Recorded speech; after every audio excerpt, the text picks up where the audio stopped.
A lot of times when I'm out in the field, I will have an idea of a story. Resourceful can be on different planes.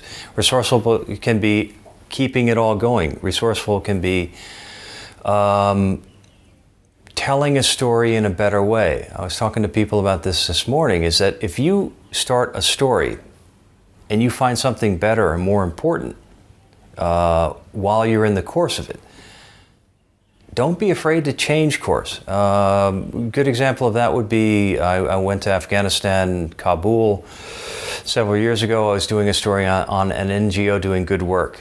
This was kind of before you saw a lot of the heroin smokers, but I noticed them for the first time. I saw this amazing story happening in the alleyways around the city.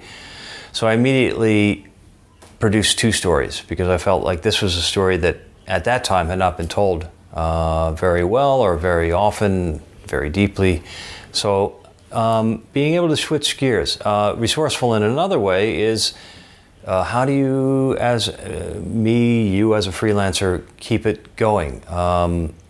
This means that the reality is you can't do a story from one place over and over and over again, because the realities of the editorial world are that they can only publish so much from one location.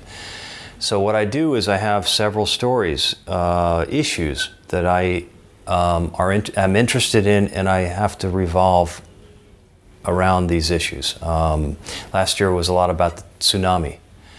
The rainforest in Southeast Asia is another issue I come back to. The U.S.-Mexican border is something I'm deeply interested in, and migration in general. I mentioned the rainforest, China, anything to do with China.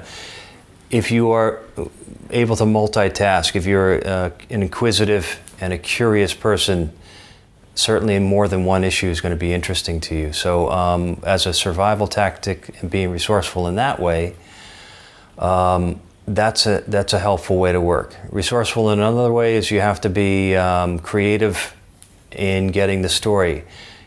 You must come home with the story. There's no excuses. You must not come back empty-handed. So the commitment I have to myself is that I always come home with the goods. And this is exceedingly important, rule number 1.